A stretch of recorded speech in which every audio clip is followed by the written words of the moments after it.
Hello and welcome to Secondmore channel. Today in this video I'm going to show you how to set up your LR battery Wi-Fi kit for the first time. So if you're watching this video, it means you have a 2 camera, 4 camera or 6 camera LR battery Wi-Fi kit. So first of all, let's see what is in the package. So you will have one recorder coming with a 1 terabyte internal hard drive. Depends on the system. You have a number of cameras coming with antenna, batteries, installing plates. You have the charging set for recharging the batteries. You'll have the power supply to powering up your recorder. You will have an HDMI cable for a local monitoring and also one LAN cable to connect your system to your router for mobile surveillance or remote viewing.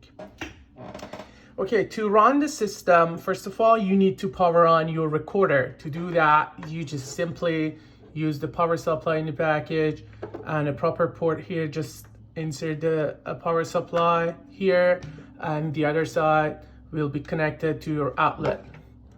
And for powering up the cameras, you just need to insert the battery in. So for the first use, the batteries are fully charged, so you don't need to charge the batteries for the first use. You just put the batteries in like this and just press it to make sure that it's tight enough. And to connect the antenna to the camera, you have the antenna sticker here. So the sound means the camera is running now. So you can just screw the antenna here, and the antenna should be always vertically connected to the camera. It shouldn't be, for example, like this or like this. You need to make sure it's always pointing upward. For installing the camera on the wall, you have these metal plates included in the package. You just need to simply drill the holes and attach the plate first, and the camera is gonna be connected to the plate using the holes here. Just first make sure the camera is in and then easily pull it up. And this is also for anti-theft screw. You have to attach the screw that you have in the package to this to make sure no one is gonna remove your camera from the plate. And then if you want to have your recorder connected to the monitor, you can use the HDMI cable in the package. And also there is one LAN cable to connect your recorder to your router to have the mobile surveillance and also remote playback. And to recharging the batteries, you can either connect the charger directly while the camera is working, or you can simply remove the battery using the 2 pins on the side and recharge the batteries inside, and then get them back connected to the camera. Okay, this was pretty much the assembly section for this camera. And in the next section, I'm gonna introduce the menu and show you how to work with the menu. Okay, one important thing that you need to know about the system is that the camera bundle you have is an event recording camera kit. So there is no need for a 24/7 recording, and the cameras automatically detect the smart motions, and as soon as you have a motion in the scene, the camera will send you a notification and will start to record the event. That's how the camera will save in battery life, and you don't need to recharge your cameras like every day. That the recharging time depends on how much event and how many times your camera detect motion during the arming time. So here is the first page. When you start your recorder for the first time, you will have this page on your HDMI output.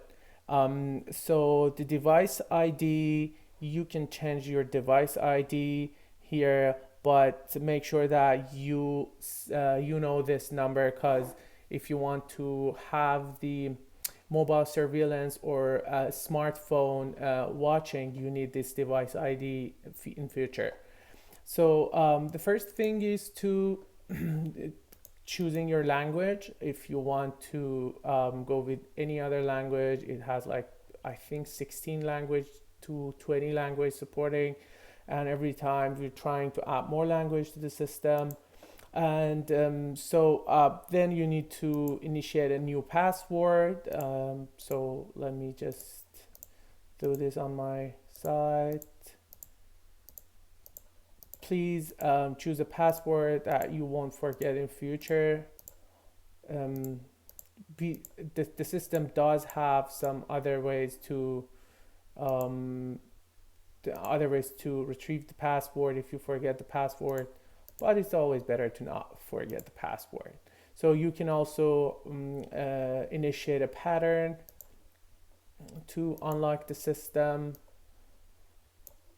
So yeah, you have to confirm the pattern and then apply. So here is the recovery. If you in future forget your password, here is the ways that you can recover the password. The way that we recommend is the security questions. So you will have the option to provide security question and answers for the system, and in case you forget your password in future, you have the option to unlock your system using these security questions. And also there's a certificate to authorize. In this case, you need to stick a USB flash drive to the rear panel of your recorder and then export the key. And in future, if you forget your password, you can stick the USB again and try to unlock your system using the certificate. And the third one is the super code, which it says not recommended, because in case you choose the super code option, you need to contact us and provide us some information, and we'll give you one-time recovery password. So based on whatever is more convenient for you, you can choose pretty much these three options. So the next one is, so you are done with your passwords and recoveries. So the system is going to the first page. So the start wizard page. So the first thing is to modify your network configuration. If you want to have your mobile phone connected to the system, you have to do this step. So as you see, it's defaultly set up on DHCP mode, which is very easy. You need to just connect your recorder using a LAN cable or network cable to the your router, and router gonna automatically send an IP address to the recorder, and we'll go from there. And the next step, so just click on next. Next step is to setting up your hard drive. This system is coming with an 1 terabyte internal hard drive. If you run your system for the first time, you can see the status of the hard drive here. As it says, is normal for me, so I don't need to format the hard drive again. But if you had anything rather than normal, just click on this checkbox and format your hard drive. But in my case, I don't need to do that because the status of the hard drive is normal. Click on next. And here's your output resolution. As you can see, my monitor does support the 4K resolution, but in case your recorder doesn't support 4K, please be advised, do not change this to the 4K. This is only about the resolution that you see on your monitor. It doesn't mean anything about recording and the quality of the pictures. So mine will support the 4K, but if yours doesn't, do not change this, please. Next, so here is the P2P mobile service that we provide. You simply need to install the RxScan View on your smartphone, and then on the tab of device management, you can add a new device and scan this QR code and easily add your system to your mobile phone. Probably we'll have another video to how to connect your recorder and connect your Elder battery Wi-Fi kit to your mobile phone. This was pretty much whatever you need to know about your system for the first time.